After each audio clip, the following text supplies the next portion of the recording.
Buenos días. Agradecemos a todas las compañeras que nos acompañan y a las integrantes de los colectivos que están fuertemente comprometidas también con esta lucha, esta especie de militancia que llevamos y que nos lleva tanto tiempo también de nuestras vidas.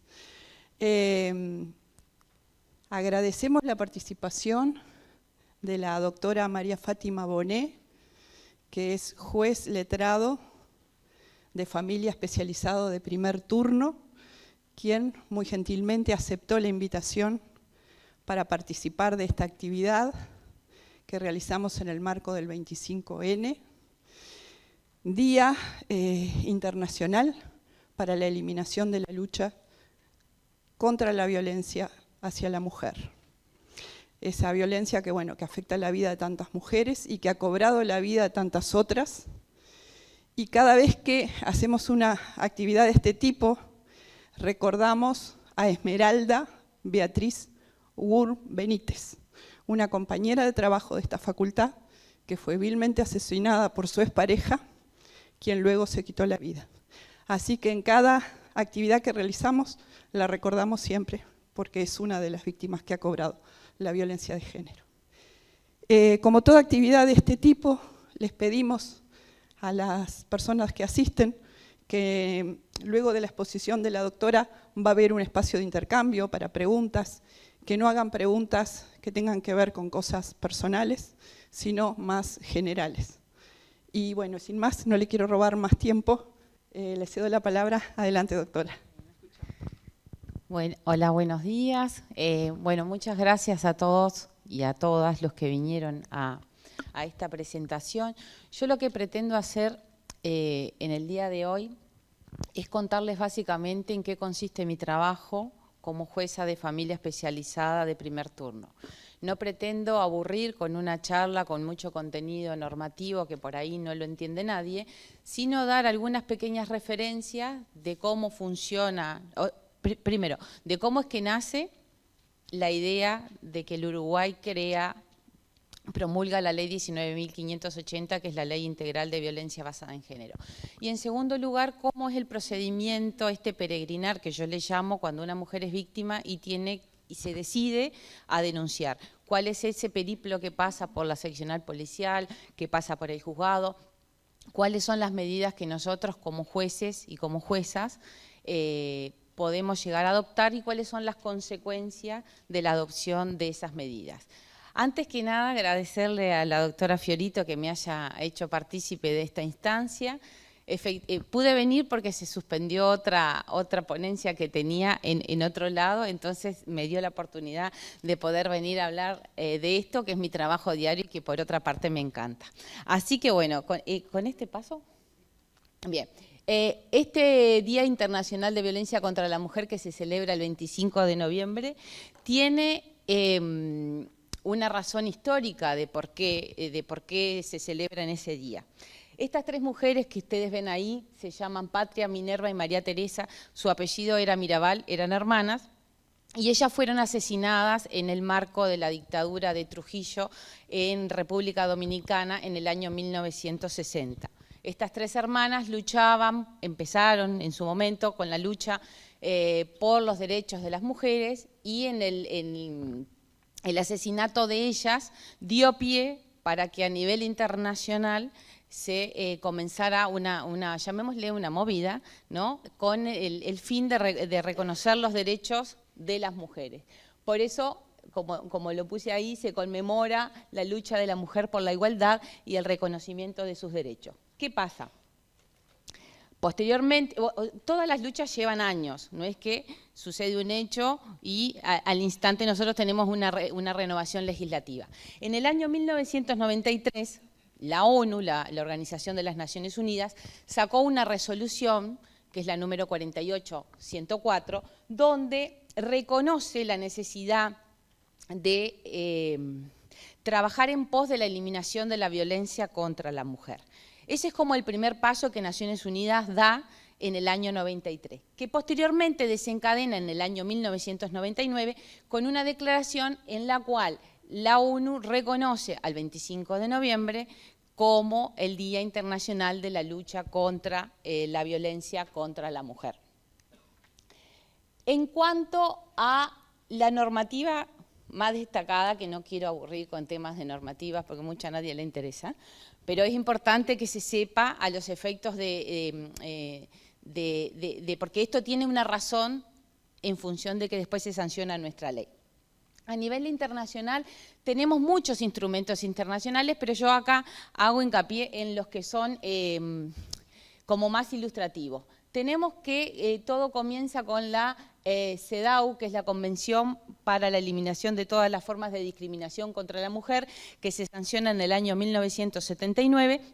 Y el Uruguay tiene la particularidad de que ratifica todas las convenciones en general, de las temáticas que le interesan. En realidad somos uno de los países de América Latina que ratificamos más convenciones. Cuando el Uruguay ratifica esa convención, quiere decir que la tiene que incorporar al derecho interno, es decir, hacerla propia. Y por eso es que nosotros tenemos esa ley, que es la 15.164, que es la que incorpora esta Convención de Derecho Internacional al derecho interno. Todas las convenciones tienen lo que se llaman protocolos facultativos, ¿tá? Esos protocolos indican cómo los países deben de interpretar los artículos de la Convención. Es decir, da directivas a los efectos de que cuando el Estado incorpora esa normativa, tome en cuenta esas directivas en cuanto a la forma de interpretar. No sé si se me entiende lo que quiero decir. Es decir, no da al país la posibilidad de una libre interpretación respecto de un tema, sino que da directivas. Este es el primer instrumento internacional, además, que reconoce la situación de desigualdad de la mujer en varios ámbitos, en el ámbito laboral, en el ámbito de la salud, en el ámbito, en los distintos sectores donde la mujer se desarrolla. Posteriormente, nosotros tenemos la Declaración de la Eliminación de la Violencia contra la Mujer de la ONU, a la cual yo ya hice referencia, que en esa declaración que yo referí recién, la número 48 del 104, destaca la importancia de trabajar en pos de la eliminación de la violencia contra la mujer.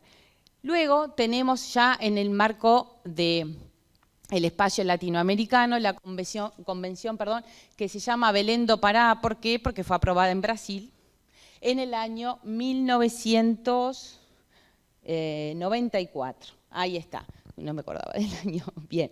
Y también esta convención es la primera en reconocer que la violación de los derechos de la mujer es una violación de los derechos humanos. ¿Qué pasa?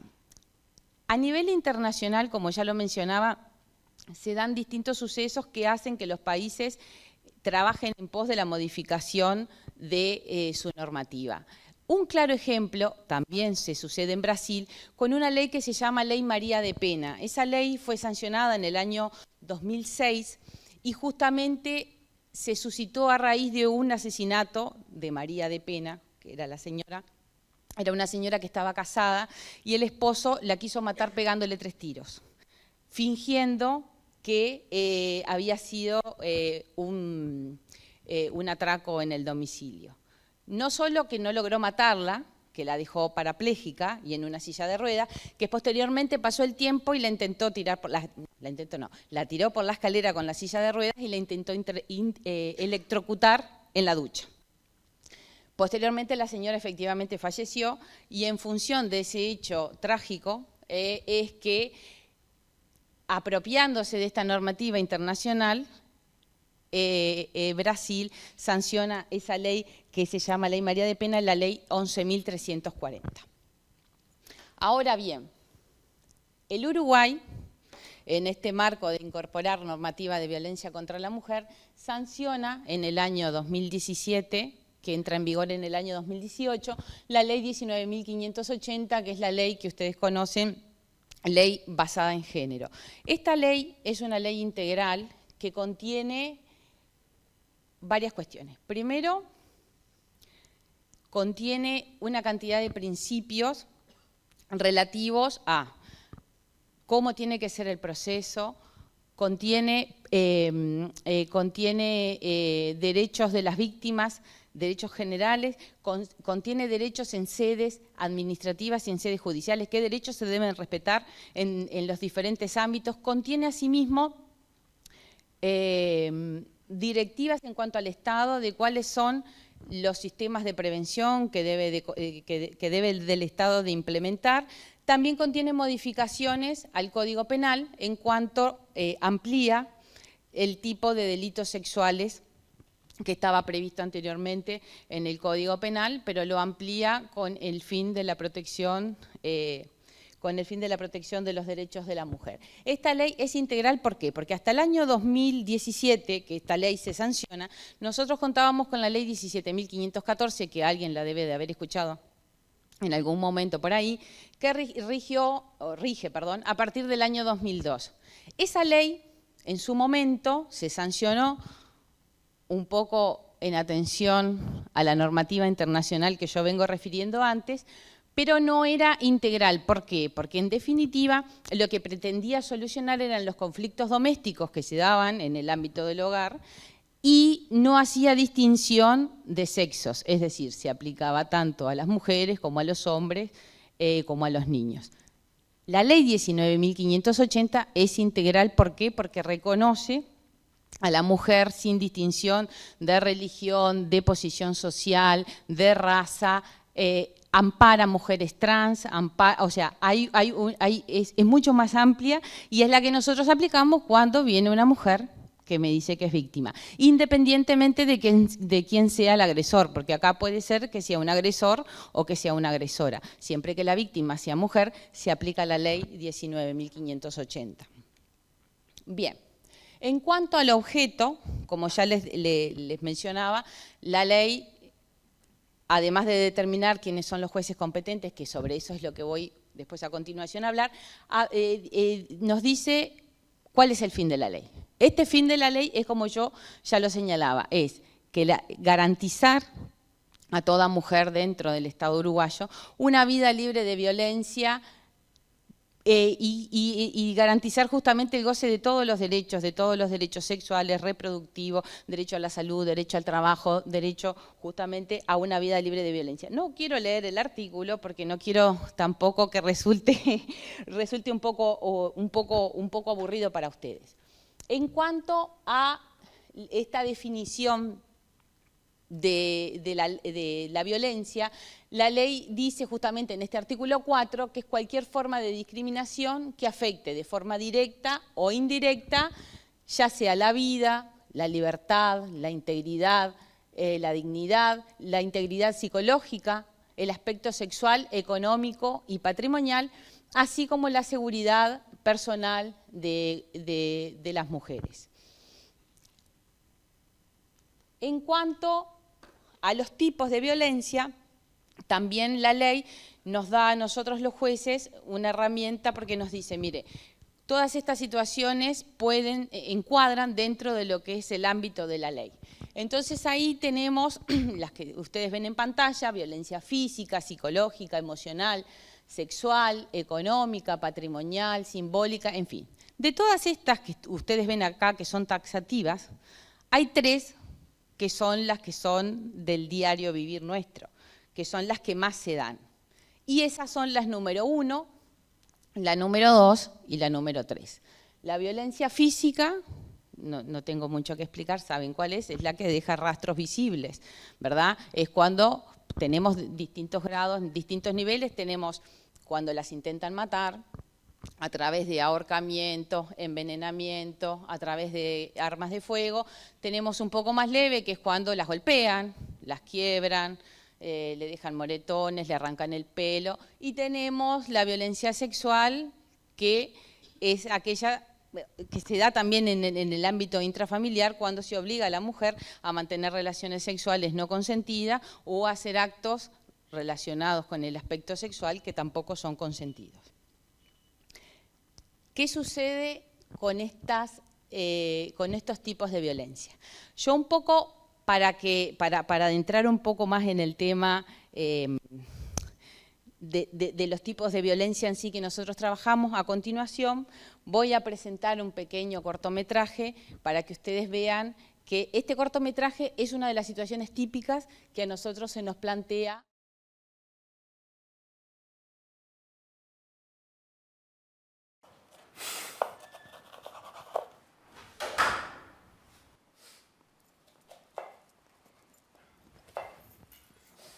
Papi, ¿qué te pasa? ¿Por qué lloras? Uf, la cebolla, hija. ¿Seguro? Uf. Claro, ¿por qué voy a llorar si no? A ver. Odio cortar cebollas. Anda, que te ayudo. Dale ahí.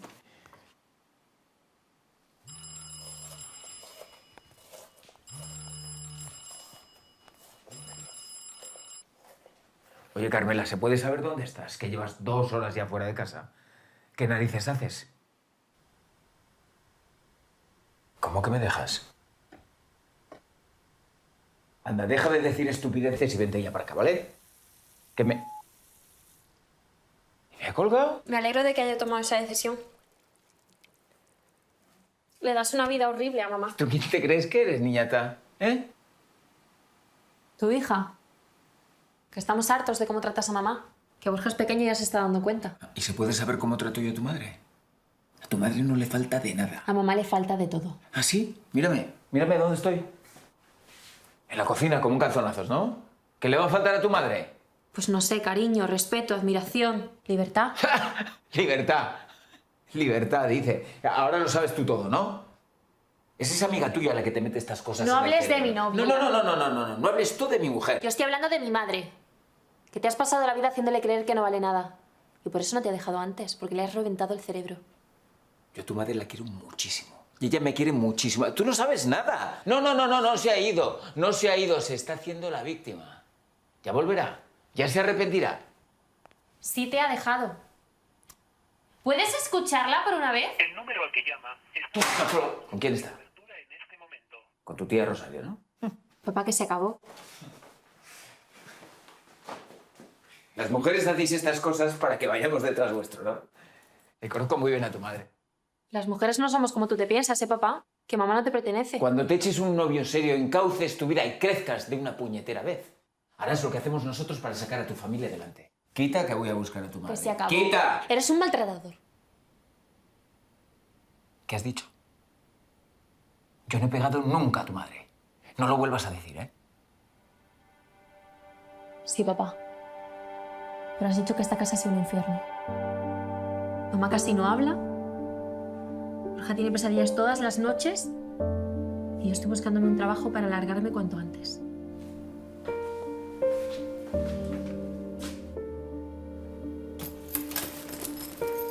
Es que has hecho que tu familia seamos víctimas de ti. Y ahora te toca respetarla. Y sí, lo que le has hecho a mamá es violencia. Aunque no le hayas pegado. Que tampoco te ha hecho falta.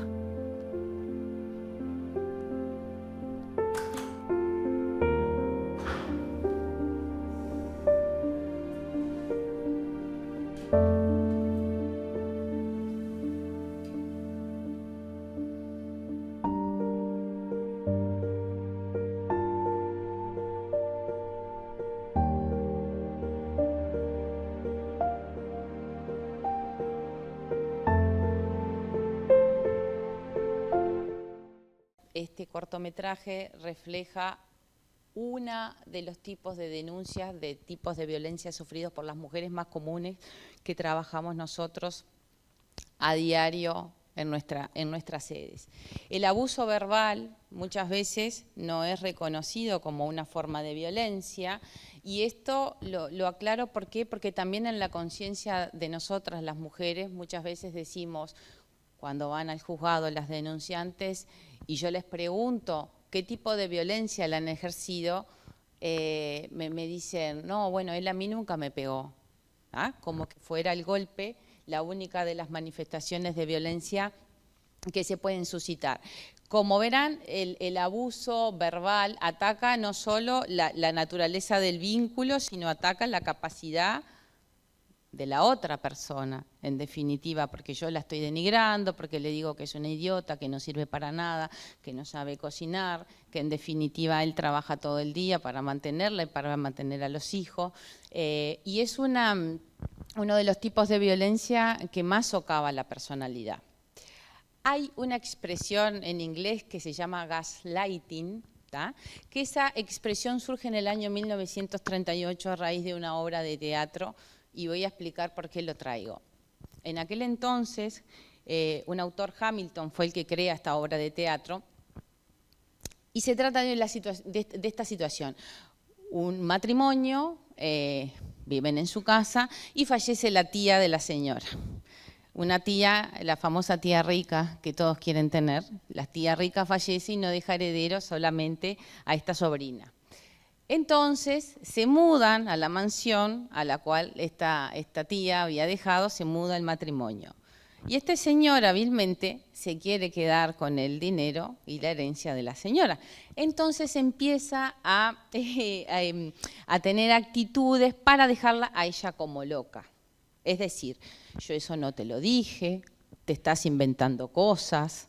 Por ejemplo, se movían las cosas en la casa, las cosas cambiaban de lugar y ella le decía al marido, ¿pero qué pasó acá? No sé, acá no pasó nada, sos vos la que te estás imaginando estas cosas. Eso dio pie a este término que se llama gaslighting, es decir, cortina de humo, que es una de las maniobras que en realidad acá nadie le da ese nombre, pero es de las maniobras que nosotros vemos a diario en el juzgado, donde el perpetrador le quiere hacer pensar a la señora que está loca. Entonces, en general, la defensa del hombre es, en realidad, ella tiene un problema de salud mental, ella no está medicada, yo estoy acá y no sé cuál es la razón por la cual estoy acá y por la cual usted me puso las medidas cautelares y me quiere poner la tobillera. Ahora bien, yo supongo que el común de las personas no sabe cómo tiene que denunciar una situación de violencia si es que la vive. Y la idea de esta convocatoria es que yo también les explique un poquito cuáles son los pasos que deben de seguir en el caso que quieran denunciar, cuáles son los medios y cuáles son los derechos que ustedes tienen a la hora de denunciar. Como acá lo ven en la pantalla, las denuncias las podemos hacer en el juzgado, a través de la policía, donde nosotros tenemos las seccionales policiales o las UVDG, que son unidades de violencia basada en género. También se puede hacer a través de la app del Ministerio del Interior, que de cualquier dispositivo celular, ya sea Android o iPhone, pueden bajarla ¿cómo se llama? De la plataforma, ahí está, gracias, de la plataforma, o también pueden ingresar la denuncia a través de la página del Ministerio del Interior, cuya dirección aparece ahí, o a través del número 0800 5000. ¿Cuáles son las particularidades de la denuncia? Primero, el artículo 59 de la ley dice que cualquier persona puede denunciar. Es decir, no es necesario que yo sea la víctima, sino que, por ejemplo, supongamos que la madre de una jovencita sabe que su hija está siendo víctima de violencia por parte de su pareja, puede perfectamente hacer la denuncia. Punto número 2. No hay ninguna formalidad para hacer la denuncia. Es decir, si ustedes van a la seccional policial, no le pueden exigir que vaya con un abogado, no le pueden exigir que la haga por escrito porque sea una formalidad, sino que la ley es flexible, en varios aspectos es flexible, pero uno de ellos es en cuanto a la forma de hacer la denuncia. ¿Cuáles de todas estas formas sería la más rápida? A mi criterio, es la que se hace directamente en el juzgado. Y acá voy a explicar por qué. Nosotros somos 10 juezas y 2 jueces hombres, somos 12 en total, que nos desempeñamos en familia especializada. ¿Cómo trabajamos nosotros la materia? Es así, la Suprema Corte de Justicia sacó una circular en la cual establece un sistema de jueces que están de turno. Así como hay jueces que están de turno en materia penal, hay jueces que están de turno en materia de familia especializada, porque además de tener la competencia en temas de violencia contra la mujer, tenemos situaciones de maltrato infantil, tenemos ley de salud mental y tenemos cualquier otra situación de vulneración de derechos que ande por ahí en la vuelta, nos toca a nosotros. Entonces, esa circular acordada de la Suprema Corte estableció lo siguiente: tiene que haber 2 jueces de turno para todo Montevideo, una semana cada 5 semanas. Es decir, yo, por ejemplo, entro de turno ahora el 25 de noviembre y estoy hasta el 1 de diciembre de turno con otra compañera, solamente somos 2. Después van las parejas, ¿no? En la semana siguiente, hasta que yo vuelvo allá a la 5ª semana. O sea, tengo, entre comillas, 4 semanas libres, es decir, libres no, es decir, no de turno. ¿Qué implica estar de turno? Implica estar con un teléfono, aparte del mío personal, donde toda la policía de todo Montevideo me llama. O sea que son 24/7, sin parar, no tengo hora de descanso. ¿Bien? Yo soy jueza impar, es decir, soy primer turno y trabajo en el turno con una compañera que atiende las seccionales pares. Así es como nos dividimos. De manera que, si ustedes, por ejemplo, tienen que hacer una denuncia y justo cae en mi turno y van a la seccional 9ª, la policía me va a enterar a mí porque soy juez impar. Ahora ustedes van a la seccional 18 a hacer la denuncia y van a enterar a la jueza que le toquen los juzgados pares. ¿Cómo se determina además la competencia? ¿Cómo hacemos para que no un juez o una jueza tenga sobrecarga de trabajo y se dividan las denuncias que ingresan en todo Montevideo? De la siguiente manera, fija la competencia el domicilio de la víctima. Es decir, ustedes viven en el Prado, que es jurisdicción de la seccional 7ª, y van y denuncian, la policía me va a enterar a mí porque el domicilio de ustedes es la seccional impar. Eso no quiere decir que ustedes no puedan ir a denunciar a cualquier otra comisaría. Por ejemplo, si ustedes viven en la 7ª y pasó un hecho y tienen que ir a la 5ª, que está allá en el Parque Rodó, lo pueden hacer. O sea, la policía no les puede negar recibirle una denuncia porque el domicilio donde ustedes van no sea en el cual o sea, no sea jurisdicción de esa seccional. Las UEBDG también ustedes pueden ir a denunciar. ¿Cuál es la particularidad? Es lo mismo, es la policía. La diferencia es que estas unidades están preparadas para recibir este tipo de denuncias. Todas las denuncias de violencia las trabajan las unidades especializadas de violencia de género, no las trabajan la policía común, llamémosle así. De manera que le reciba una seccional policial la denuncia no quiere decir que la trabaje, sino que la deriva, digamos, internamente por sistema, a la UEBD. Cada UEBD absorbe entre 6 y 7 seccionales policiales. Por ejemplo, porque yo de memoria no me las acuerdo, acá tenemos, son 4, las UEBD, la 1, la 2, la 3 y la 4, es decir, todo Montevideo dividido en 4. De esas 4 unidades, hay 2 que son las que tienen más trabajo, que son la número 3, que es la que queda acá en Camino Mendoza, y la UEBD 4, que queda en Luis Valleverres. ¿Por qué? Porque tiene la mayor cantidad de población de todo Montevideo. La unidad 1 está en el centro, en la calle San José, absorbe las seccionales de la 1 a la 7.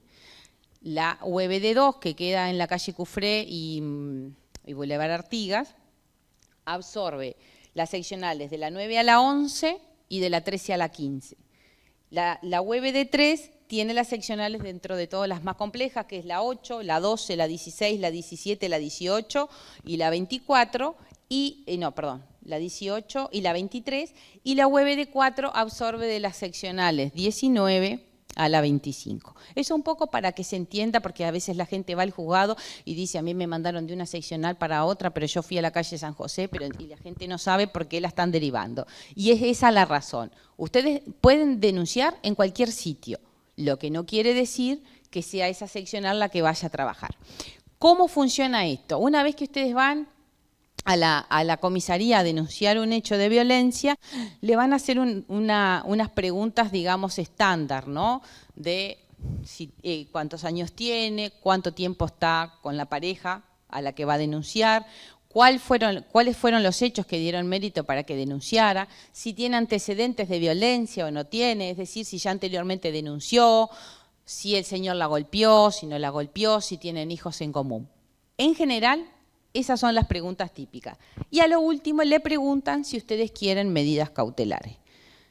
Cuando le dicen si quieren medidas cautelares, la gran mayoría no sabe lo que son las medidas cautelares, ni lo que implica su adopción. Por eso yo insisto en que es importante también que la policía les explique, porque primero que son la primera barrera de contención que ustedes tienen, porque en general, yo ahora les voy a hacer una pregunta, de todas las que están acá, ¿quién sabía que podían ir directamente al juzgado a decir hacer una denuncia? Que levante la mano, ¿quién sabía? 3 personas, de todas las que hay, que son 25. ¿Ah? Entonces, es importante conocer para saber qué es lo que va a pasar después y para saber cuáles son los mecanismos que yo voy a tener como víctima en el caso de que una de las medidas que el juez o la jueza tome se incumpla. Entonces, al juzgado también yo puedo ir a la baranda y presentarme en la baranda es como en el mostrador del juzgado, preguntar cuál es el juzgado que está de turno y decir que yo quiero ir a hacer una denuncia. En general, eso no sucede porque la gente lo desconoce, pero sí perfectamente lo pueden hacer y no necesitan un abogado para hacer la denuncia. Sí van a necesitar una asistencia letrada obligatoria al momento de la celebración de la audiencia y ahora después voy a explicar por qué. En cuanto a cómo funciona después que ustedes hacen la denuncia, ahí el policía que le tomó el acta se lo va a pasar a otro policía que tiene un rango mayor dentro de la unidad y junta lo que se llama las novedades policiales, que son como planillas con un numerito. Entonces agarran el teléfono y llaman al juez o a la jueza que está de turno, en este caso nosotros. Arriba, en general, le ponen el numerito de la seccional a la que corresponden para no llamar a un juez equivocado. Y ahí a mí me llaman por teléfono y me dicen, hola, soy fulanito de la seccional tal y le voy a contar este hecho. Entonces me relata el hecho en función de lo que ustedes relataron. Por eso es importante que la mayor cantidad de información que ustedes pueden dar al hacer la denuncia, la den, porque yo dependo de ese insumo, o sea, yo dependo de lo que me cuenta un policía, que ustedes le contaron a otro policía y que el otro policía se la pasó, ¿sí? En general es al oficial que está de turno dentro de la comisaría. Y ese es el que me llama y me dice, doctora, mire, tengo una situación acá, una señora vino y dijo que el esposo en realidad no la deja salir de la casa, que le controla la ropa que se pone, que en realidad últimamente la ha insultado, tienen un hijo en común, la señora no trabaja, le digo tal cual como nos dicen, ¿no? Y tiene miedo, no tiene a dónde irse y quiere medidas cautelares. Eso es el cuento que a nosotros nos hacen por teléfono, así que imagínense si uno tendrá que estar bastante ágil como para repreguntar a la policía, para determinar otros datos que pueden llegar a ser o no de interés. En función de ello, nosotros en general lo que hacemos es, disponemos que se cite y que se indague a la otra parte. ¿Por qué? Porque hay un derecho de defensa. Por más que yo diga, es mi agresor, el agresor, supuesto agresor, tiene que ser escuchado. De manera que a mí me interesa saber cuál es la versión. Ahí, ¿por qué las denuncias a veces demoran? Porque todo depende de si la autoridad policial lo cita y el señor va a la comisaría a tomarse la declaración. ¿Qué pasa? Muchas veces se dan a la fuga o están en situación de calle, porque de esto hay un montón, y el agresor no es habido, es decir, no es encontrado. De manera que ahí me llaman de nuevo para decirme, mire, el señor Rodolfo Pérez no aparece, se fue de la casa, no sabemos dónde está. Entonces ahí lo que el juez dispone es la requisitoria policial. Eso significa que vieron cuando para la caminera o hacen controles en el tránsito y demás y ponen la cédula. Si la persona está requerida, a la policía le sale un cartel rojo con el nombre y el número de cédula en color rojo, que implica que está requerido, quiere decir que está a disposición, o sea, está en la búsqueda, la autoridad judicial está en la búsqueda de esa persona. Entonces ahí es la famosa, lo que le llaman la detención. Lo detienen al señor y lo llevan para la comisaría. Ahí lo indagan y una vez que lo indagan, me llaman a mí con el formulario completo y me vuelven a contar la historia. La señora vino, dijo ta, ta, ta, ta, ta, ta, ta, ta, y el señor, ¿qué fue lo que dijo? El señor dijo X. Bueno, y ahí es donde nosotros, con eso, muy primario, es que nosotros tomamos la resolución telefónica. Esa resolución telefónica es la primera resolución y que contiene medidas cautelares y contiene lo que se llama una convocatoria a una audiencia y una pericia que la van a ver escrita por ahí cuando le dan el papelito que dice ETEC. Y nadie sabe lo que quiere decir ETEC. El ETEC es una valoración por un equipo técnico que la ley previó su creación y esa valoración es fundamental. ¿Por qué? Porque le va a dar a la jueza o al juez elementos que se llaman de riesgo. Es decir, las técnicas que son psicólogas y asistentes sociales tienen una entrevista previa a la audiencia, que es una entrevista bastante breve, porque en realidad acá no podemos periciar a nadie con tiempo, porque la ley prevé plazos cortos, que ahora voy a entrar en eso, hace lo que se llama una valoración de riesgo, donde se cita a la señora, se cita al señor, tienen la entrevista con los técnicos y los técnicos me hacen un informe determinando ciertos elementos que indican que el agresor puede ser, digamos, en una escala alta, es decir, que tiene cierta peligrosidad, es decir, no sabemos qué puede llegar a ser. Y después tenemos pericias que dan un riesgo, no quiero decir común, pero un riesgo medio que amerita la adopción de otras medidas. Cuando a nosotros nos da el riesgo alto, a nosotros nos faculta tomar medidas más drásticas, como por ejemplo la colocación del dispositivo electrónico, también conocido como la tobillera. Ahora bien, a ver, porque yo me detuve con esto. ¿Esto pasa? Ahí no. A ver. Ay, no, para atrás, voy de nuevo.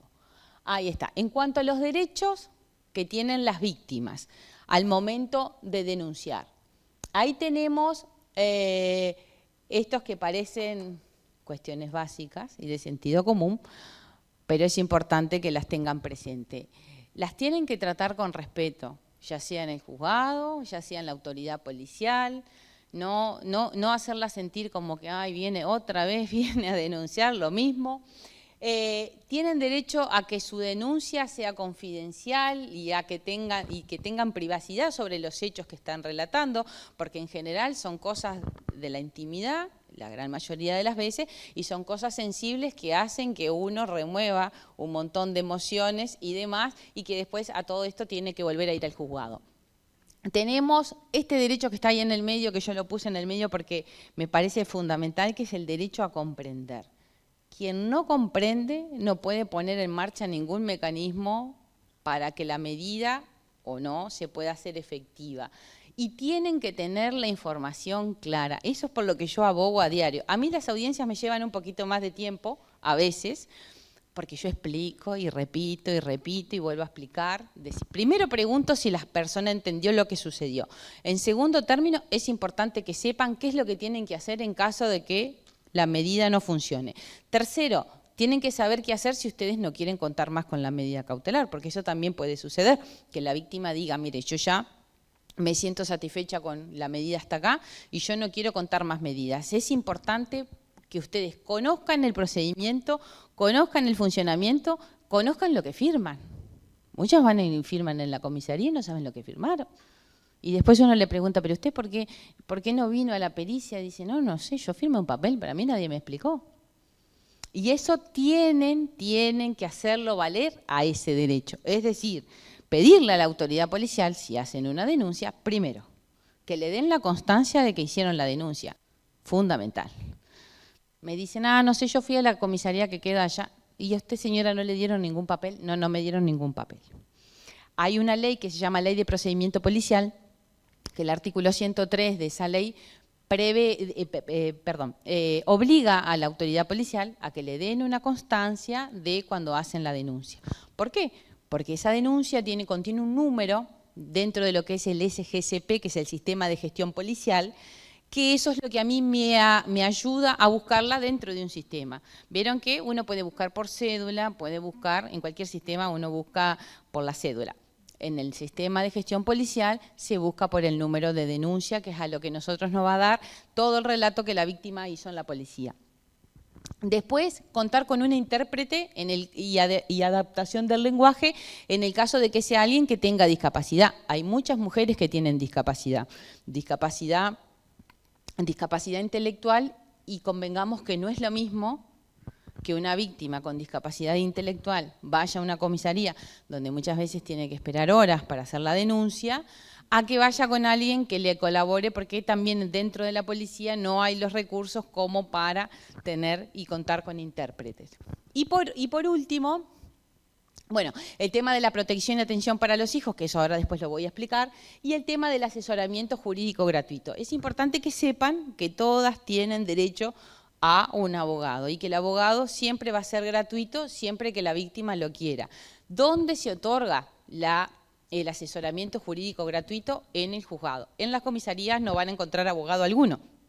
Es decir, que si ustedes el día de mañana tienen que denunciar, son citadas a un juzgado y dicen, no, yo no tengo plata, no puedo pagar un abogado, no se preocupe, va sin el abogado, que llegada la audiencia, yo como juez tengo la obligación de designarle el abogado de oficio que trabaja con cada juez. Cada juez tiene 2 abogados de oficio que están asignados a esa sede, que son, en general en mi sala siempre están ahí sentados, que son los que asisten a ya sea a las víctimas o a los victimarios que no cuentan con recursos, económicos. Eso no quiere decir que el día de mañana la víctima diga, bueno, yo me quiero atender con el abogado de Como una Mujer, puede cambiar el patrocinio, que se quiera atender con el abogado de la Facultad de Veterinaria, lo puede hacer, o que quiera ir con un abogado particular asumiendo los costos de los honorarios, que creo que son bastante altos en esta materia. Después la ley también prevé la asistencia médica, psicológica y psiquiátrica y la figura esta del acompañante emocional. Yo no he visto que en la comisaría les permitan el acompañante emocional, pero sí sé que es un derecho y sé que en mis salas la víctima puede entrar con la persona que entienda que es de confianza para estar relatando una situación como las que se relatan. Es decir, el acompañante emocional no tiene por qué ser un técnico, no tiene por qué ser el psiquiatra, ni tiene por qué ser el psicólogo, puede ser una amiga, puede ser la vecina, puede ser la madre, puede ser el padre, puede ser alguien con la cual la víctima se sienta en un espacio seguro, porque convengamos que la sala de audiencias, no sé quién ha estado acá en salas de audiencia, 2, 3, 4. Ahí está. Son espacios que son un poco, no solo desconocidos, sino que son como bastante inhóspitos. Después tenemos cuáles son, la ley prevé también qué tipo de derechos tienen las víctimas en estos procesos administrativos y judiciales, y el artículo 8 justamente hace referencia a estos, ¿no? Algo medio parecido al anterior. El proceso es gratuito, no tienen por qué pagar, no tiene ningún costo, salvo que quieran ir con abogado particular. Tienen derecho a que se tome una resolución inmediata y que esa resolución sea eficaz. ¿Por qué? Porque una resolución que yo la pongo por escrito y que no da ningún resultado, no tiene ningún efecto. Es como una pérdida de tiempo, o sea que la resolución que yo adopte para el problema puntual tiene que ser eficaz. La víctima tiene que ser escuchada, ¿no? Ya me han dicho muchas veces en salas de audiencia, no, mire, yo le quise decir a la policía tal cosa y me dijo que no, que ya con eso era suficiente. Nunca es suficiente, porque nosotros como jueces y la primera noticia que nosotros recibimos por teléfono tiene que ser lo más completa posible. Me ha pasado de que han existido denuncias de violencia psicológica, y resulta que yo, por ejemplo, por teléfono pregunto, pero además de eso, a la señora la golpearon, tuvo alguna cuestión de índole sexual no querida. No, doctora, no dijo nada la señora. Es que muchas veces la víctima no lo va a decir de motu propio, si nadie se lo pregunta, porque estamos hablando de un tema muy sensible. Entonces llegan a la audiencia y tienen el ojo así. Y yo digo, pero ¿y a mí esto nadie me lo dijo? Porque ¿qué pasa? Cambia mi resolución si a mí me enteran de forma telefónica que la víctima fue golpeada, o que la tiraron por la escalera, o que la quisieron ahorcar, o que la violaron. Convengamos. ¿Por qué? Porque la prueba física se pierde si uno no actúa con prontitud. Nosotros dentro del juzgado contamos con médico forense, justamente para constatar este tipo de lesiones físicas. De manera que si por X razón la audiencia se demora y en vez de convocarse en 3 días se convocan 10 y a mí la policía no me dijo que la señora tenía el ojo negro, probablemente cuando llegue a la audiencia ya el ojo negro no lo tenga. O el hematoma se haya reducido y sea mucho más difícil que el médico forense me pueda a mí constatar y decirme el origen o no de las lesiones. ¿Cuáles son los otros derechos? La no confrontación. ¿Qué quiere decir no confrontación? Eso está recogido en el artículo 63 de la ley, que es que la víctima cuando va al juzgado entra sola con su abogado, no ve al agresor. Actualmente muchas veces se encuentran en la misma esquina, en la cuadra, porque el juzgado es uno solo, lamentablemente, y tiene una sola entrada, que es por la calle Rondó 1726. De manera que eso es algo que se va a ajustar justamente en el año, creo, no sé si 2025 o principios del 2026, van a existir unas nuevas sedes de juzgados de familia especializados, donde la puerta de ingreso para la víctima y para el agresor sea una puerta diferente. Porque imagínense que ustedes tienen medidas cautelares y van y se encuentran al señor con el mate en la puerta del juzgado, es un horror, no quieren entrar. Y yo tampoco querría entrar. O sea que ese principio de no confrontación lo tienen que tener presente, que en las audiencias nunca, nunca, nunca jamás van a estar dentro de la audiencia con el agresor. Sí va a estar su asistencia letrada, porque es preceptivo que el abogado de la otra parte esté presente y pueda formular las preguntas.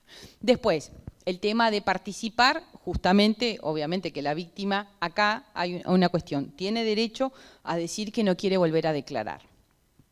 Y esto explico por qué. Supongamos que ustedes ya fueron a la seccional policial, hicieron la denuncia y le preguntaron 252 cosas. Cuando ustedes van al equipo técnico, que es previo a la audiencia, la asistente social y la psicóloga le vuelven a hacer las mismas preguntas, porque quieren que usted le cuente un poquito cómo es la situación, porque de ahí emerge el informe. Y después vienen a la audiencia y me ven a mí. Y le digo, sí señora, cuénteme un poquito. Entonces, ¿yo qué es lo que hago? Le digo, mire, acá tenemos dos opciones. O usted se remite a lo que usted ya dijo, y eso, ¿cuáles son las consecuencias que puede tener? Puede ser de que en sede policial no haya dicho algo que sea importante y que a mí me sirva, ¿tá? Que no lo haya dicho por temor o porque no la trataron bien o porque había mucha gente dando vuelta cuando le estaban tomando la denuncia y ahí no se está respetando la privacidad. O puede ser que la víctima me diga así, mire, yo le quiero volver a contar todo. Entonces, ese es un derecho de la víctima, de que ustedes puedan volver a contar en sede judicial si lo quieren o no. ¿Cuáles son los riesgos de no volver a contar? Esto que yo les digo, de que haya datos que a mí la policía no me los haya dado. ¿Hasta acá se va entendiendo más o menos? Sí, bien.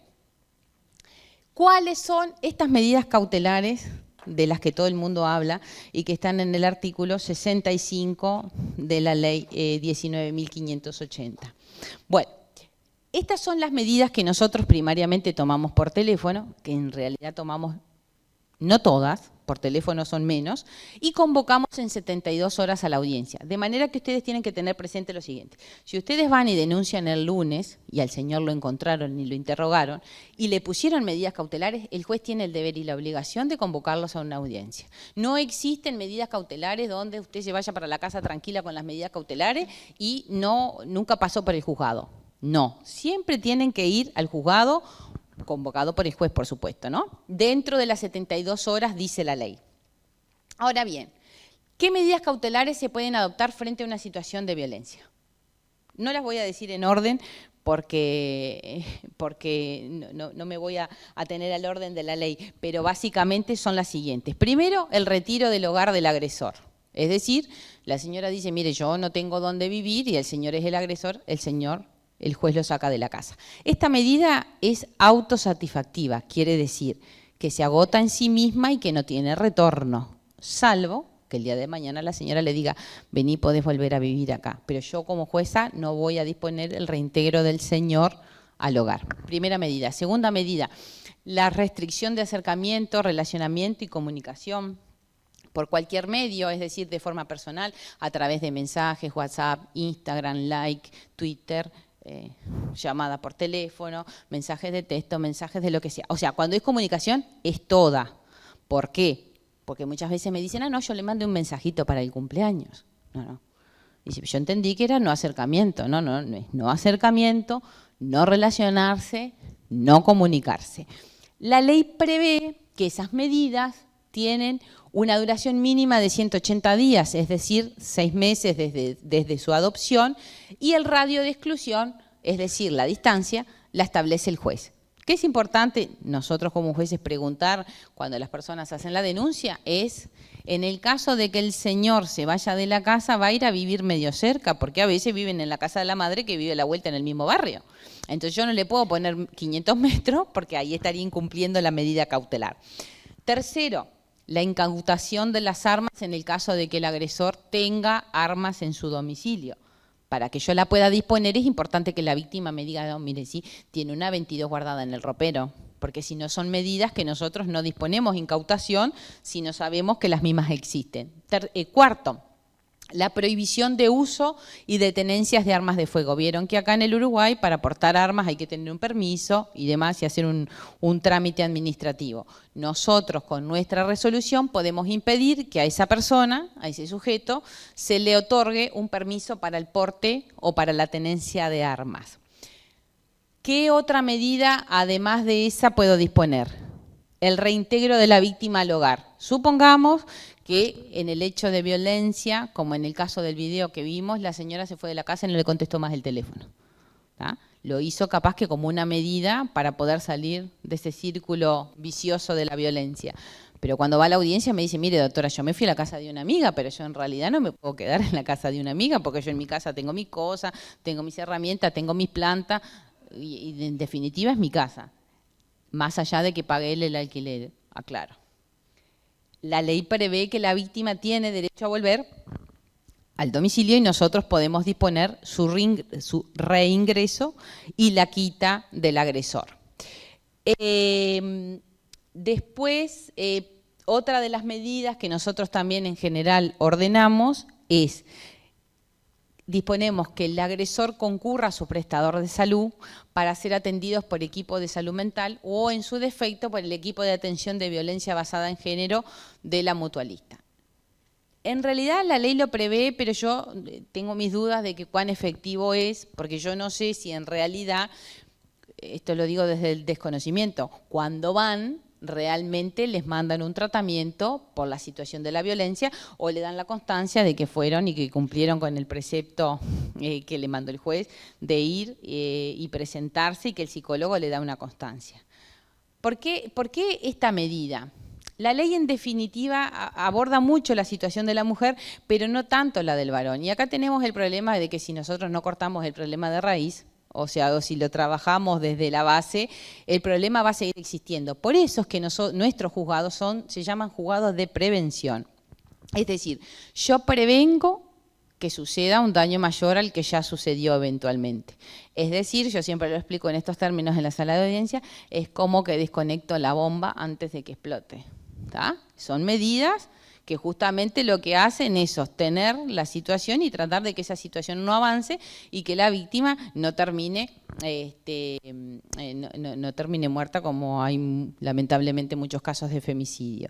Pero yo no soluciono el problema y eso es lo que a veces la gente no entiende. Piensan que la concurrencia en el juzgado es la solución, es una solución provisoria. Y acá, ¿qué otra obligación hay? También la víctima de hacerse atender y de hacerse asistir en un espacio justamente para trabajar el tema de la violencia. Porque, a ver, el que es violento no de un día para el otro no le da una trompada. El que es violento hace un trabajo fino como en el caso del video, donde era un matrimonio de más de 20 y pico de años de convivencia, donde la víctima en realidad asume como que eso es lo normal.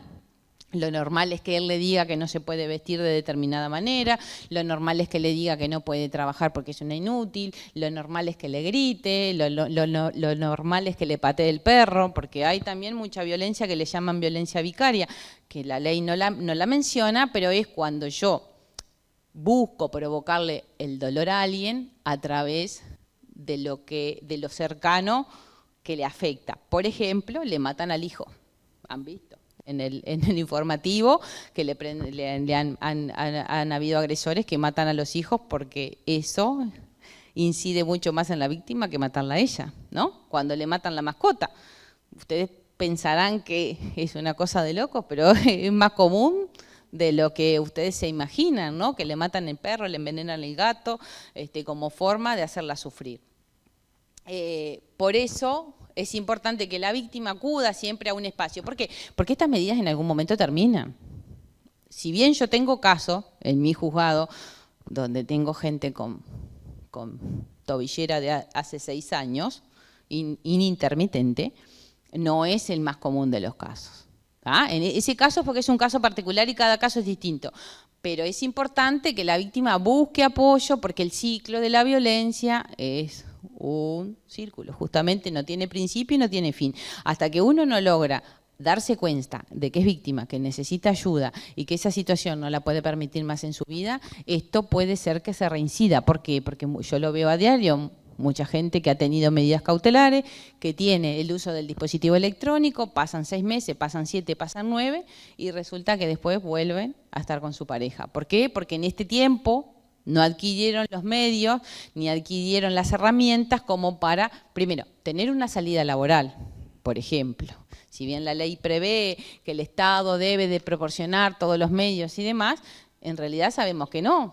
Sabemos que hay alguien que trabajó en su casa toda la vida atendiendo a los niños, cocinándole al marido, teniendo la casa limpia y el día de mañana tiene 50 años, que ya para este país uno es una vieja eterna con 50 años, nadie le da trabajo y yo le puse medidas cautelares. Muchas veces me piden el levantamiento de la medida porque necesitan comer. Pero en ese caso, si bien eso es una realidad, hay un principio de la ley, que es el principio de autonomía de la voluntad, que lo recoge el artículo 5, literal F de la ley 19.580, que me dice que la víctima para determinadas medidas me tiene que prestar su consentimiento. ¿Por qué? Por 2 razones. La primera es porque si no, no tiene efectividad la medida. La segunda es porque la propia víctima es la garante del cumplimiento. Es decir, salvo que el victimario y la víctima tengan tobillera, si el señor tiene una medida de restricción y resulta que se me presenta en la puerta de mi casa a llorarme, a decirme que lo perdone, que no sé qué, que se equivocó, que va a cambiar y que todo lo que siempre dicen, si la víctima no llama por teléfono a la comisaría, al 911, o se presenta con el abogado en el juzgado, yo como jueza no me entero. No me entero que hay un incumplimiento. Por eso la víctima tiene que saber que la medida, ella tiene que hacer que esa medida también se cumpla, no permitiendo los acercamientos. Ah, no, lo que pasa, doctora, que me pidió perdón y yo qué sé, y a mí me dio pena. No, pena no. Y si le da pena, primero va y lo habla con la abogada y primero trata de buscar otra herramienta, pero no le permite que se acerque, porque así empiezan y después terminan levantando la medida. Por eso la ley dice, este artículo 5, literal F, el principio de autonomía de la voluntad, es yo tengo que recabar el consentimiento de la víctima para determinadas medidas. Por ejemplo, la tobillera. La ley prevé que la víctima me tiene que decir si yo presto mi consentimiento para la colocación del dispositivo electrónico. ¿Por qué? Porque el dispositivo electrónico, en cierta manera, coarta la libertad de movimiento. Es un aparato que uno tiene que portar como un telefonito que empieza a sonar por ahí si el señor anda cerca del radio, del perímetro que el juez establece. Tercero, porque no me permite salir del país, salvo que yo tenga una autorización judicial. Es decir, yo no puedo decir, bueno, me voy a la Argentina y guardo el telefonito en la cartera y allá crucé. No, eso no es así. Yo no puedo tampoco dejar el dispositivo electrónico e irme al supermercado a hacer la compra sin el aparato. Entonces, la ley sabiamente estableció que justamente sin perjuicio de que nosotros ante la verosimilitud de un hecho de violencia podemos adoptar la medida que fuera como un tema de precaución, la víctima mañana en el juzgado puede presentarse y decirme, mire, yo tuve un caso de hecho de una señora que por segunda vez el señor le puso una bolsa en la cabeza, le puso un gas pimienta y la intentó asfixiar, además de que la violó, la golpeó y demás. La señora las 2 veces, yo la fui a ver al hospital porque me constituí in situ, porque ya audiencia no podía ir a declarar. Fui yo al hospital con el grabador que nosotros tenemos del sistema Audire, porque todas las audiencias son grabadas en sistema de audio, y recabé su consentimiento. En ese entonces la señora me dijo que sí, que quería las medidas cautelares, que le tenía miedo, Pasó el tiempo, la señora cuando se recuperó y salió del hospital, fue al juzgado y dijo, no, mire, yo no quiero más ni la custodia, ni la tobillera, no quiero nada porque yo lo amo. ¿Está segura que usted lo ama? Sí, yo lo amo, y yo lo amo, y yo lo amo, y no lo quiero. Entonces yo no puedo ir contra la voluntad de la víctima y mantener una medida que no se va a cumplir. Por otro lado, le estoy sacando la posibilidad a otra persona que necesite un dispositivo electrónico porque sea una situación de riesgo. Después, en cuanto a las otras medidas, en el caso de que se den situaciones de violencia dentro del ámbito laboral, nosotros los jueces podemos disponer que el empleador traslade al agresor, es decir, que la víctima permanezca en su puesto de trabajo, por ejemplo, no sé, son pisteros en una estación de servicio, o que lo cambien de estación de servicio, o que los cambien del turno para que no se crucen, pero yo nunca puedo permitir que quien denuncia a su vez sea víctima de acoso laboral, porque le dicen, no, mira, yo de acá o te tengo que echar, porque ha pasado, o te echo, o te vas sola, o yo no tengo a él a dónde mandarlo. Nosotros como juezas o como jueces lo podemos disponer y justamente ni que hablar que se tiene que cumplir porque bueno, en ese caso habrá otro tipo de sanciones. También dentro de las medidas que nosotros podemos disponer es el apoyo económico a la víctima. Es decir, nosotros podemos fijar una pensión eventualmente si la víctima no tiene medios económicos como para vivir durante el tiempo que duren las medidas cautelares.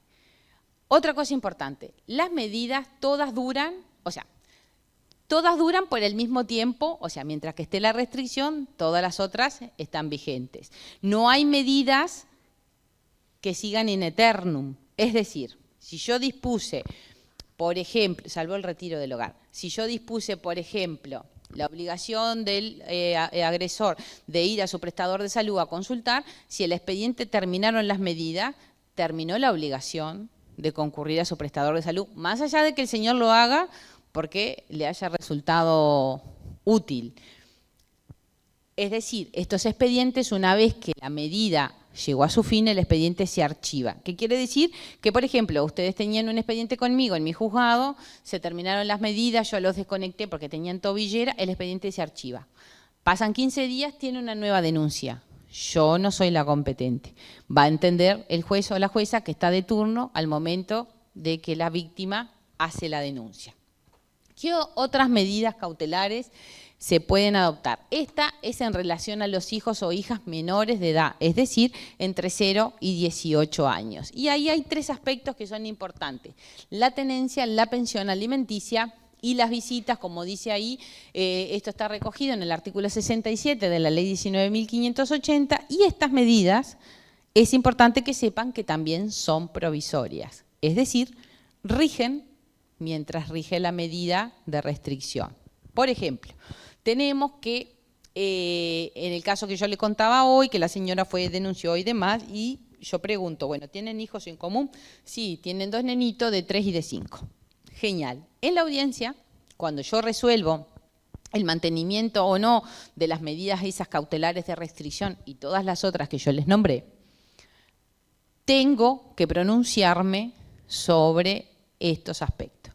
Acá pueden pasar 2 cosas. La primera, de que sea una pareja que ya estaba separada antes de que el señor le ejerciera la violencia y habían ido por ahí a un juzgado de familia común y habían resuelto en un juicio los 3 aspectos, la pensión, la tenencia y las visitas. En ese caso, cuando llega a la audiencia, la víctima o el abogado en general es el que me dice, no, mire doctora, en relación a los nenes tenemos un convenio que está en el juzgado de familia 15 con el número del expediente y estos aspectos ya los resolvimos. Entonces yo en mi resolución pongo que no me voy a pronunciar sobre estos aspectos porque ya están resueltos en otro juzgado, es decir, yo no voy a modificar nada. Ahora se da la situación y la hipótesis en la cual están separados, pero tienen el famoso arreglo de boca que le llaman, ¿no? Si él me pasa la pensión, me la gira o se la da a mi mamá, pero es un arreglo de boca. De juzgado no tenemos nada. Digo estos términos porque así es como la gente lo verbaliza, ¿no? Tenemos un arreglo de boca, genial. Se lo lleva 3 días a la semana, el resto los tengo yo. En realidad la pensión me la pasa 2 por 3 porque a veces hace changa y a veces no trabaja. Y respecto a de las visitas es intermitente porque él ahora tiene una novia nueva y en realidad se arregla con la novia, no viene a buscar los nenes. Eso es un caso típico. Entonces yo, en función de este artículo, tengo que resolver. ¿A quién le doy la tenencia provisoria? En general son las madres. Y más cuando hablamos de esta franja etaria, que son niños muy pequeños. La pensión alimenticia, en general, se fija una base de prestación y contribución, que son 6.177 pesos, o un porcentaje de lo que el señor perciba en su trabajo, que en general la gran mayoría no tienen trabajo fijo, sino que tienen ingresos variables en función de que son changadores. Y el tema de las visitas. ¿Qué pasa con esto? Sí. Dentro de los 180 días, exactamente. Las visitas, en general, cuando la mujer es víctima, los niños son víctimas secundarias, porque si a mí me golpean enfrente a mis hijos, si bien no golpean a mis hijos, son víctimas secundarias porque están vivenciando la violencia que sufre la madre. En ese caso, la ley nos habilita que nosotros suspendamos las visitas, es decir, que pongamos una suspensión que es diferente de una prohibición. Una prohibición es que yo le ponga al niño también medidas cautelares. Y otra cosa muy distinta es que yo suspenda las visitas por 90 días, que es lo que la ley me dice. Entonces yo le voy a decir, mire señor, por 90 días usted no va a poder ver a sus hijos, sin perjuicio de ello, tiene que pasar la pensión. ¿Tá? Porque dice, no, mire yo, en realidad, como no lo veo, no le paso. No, mentira, no lo ve porque lo dije yo. Pero pasarle le tiene que pasar porque el niño come independientemente que usted lo vea o no lo vea. Entonces, estos aspectos se resuelven conjuntamente con esas otras medidas que yo les mencioné en la audiencia y tienen la duración y la vigencia de las medidas. Es decir, el día de mañana la señora me dice, yo quiero sacarle, doctora, las medidas cautelares porque en realidad, nada, no sé, yo qué sé, me arrepentí, pobre, es tan bueno y en realidad no quiero tener medidas, pero resuélvame esto, extiéndame un poquito más para que me siga pagando. No. Las medidas cautelares principales, llamémosle así, se terminan estas que son accesorias. ¿Sí? Entonces, importante, si ustedes tienen juicios pendientes, si tienen en juzgados de familia aspectos resueltos de los niños, cuando ustedes van a hacer una denuncia, es importante que lleven el papelito que le dieron en ese juzgado, que sepan el número del expediente, porque bueno, nosotros tenemos manera de justamente de buscar dentro de lo que es el sistema y ver si en realidad tienen lo que dicen tener o no lo tienen, porque muchas veces firman escritos, los escritos después no se presentan, entonces en definitiva, si bien iniciaron un trámite, ese trámite no tuvo ninguna resolución. Entonces, digamos como para ir cerrando, la ley prevé medidas a la víctima principal y medidas para los hijos. Nosotros dentro de este marco normativo tenemos mucho poder de adoptar mucha cantidad de medidas. Es importante también que las víctimas las pidan y que sepan cuáles son las medidas que pueden pedir. También que estén bien asesoradas, que los abogados le digan, mire, en realidad usted puede pedir esta medida, puede pedir esta otra, porque muchas veces por miedo y por desconocimiento uno no se anima a pedir, pero dicen, ¿qué será? Que capaz que esto no me lo dan. No, es importante pedirlo, ¿por qué? Porque el fin de la ley es erradicar la violencia contra la mujer, es evitar que la víctima sufra un daño mayor al cual ha sido expuesta dentro de su ámbito familiar. Y bueno, el tema de los hijos no es un tema menor que, como ya les señalaba, nosotros los jueces tenemos que resolver. Una última cuestión es el tema de la prueba. Ustedes dirán, bueno, pero ¿y cómo yo le pruebo a la jueza de que en realidad, como en el video, este señor me grita, me dice que yo no me ponga el vestido porque me queda muy corto y que no me junte con mis compañeras a estudiar porque capaz que me voy a levantar hombres, porque en realidad digo en los términos que lo expresan? La ley prevé lo que se llama el principio de prevención del riesgo. Es decir, dentro de esos principios anteriores que yo le nombré, el artículo 5, el artículo 5, 7 literal D, voy de nuevo. Artículo 5, 7 literal D y 8 literal G de la ley prevé esto que se llama principio de prevención del riesgo. Quiere decir que yo no necesito una prueba fehaciente, no necesito que la señora venga con el ojo negro, ni que venga mordida, ni que venga violada, ni que yo tenga la prueba física para saber para que yo pueda adoptar una medida cautelar. A mí solamente con la verosimilitud, es decir, la posibilidad de que ese hecho haya ocurrido, a mí me habilita a tomar la medida para proteger a la víctima, sin perjuicio que después, durante el proceso, uno pueda seguir aportando pruebas.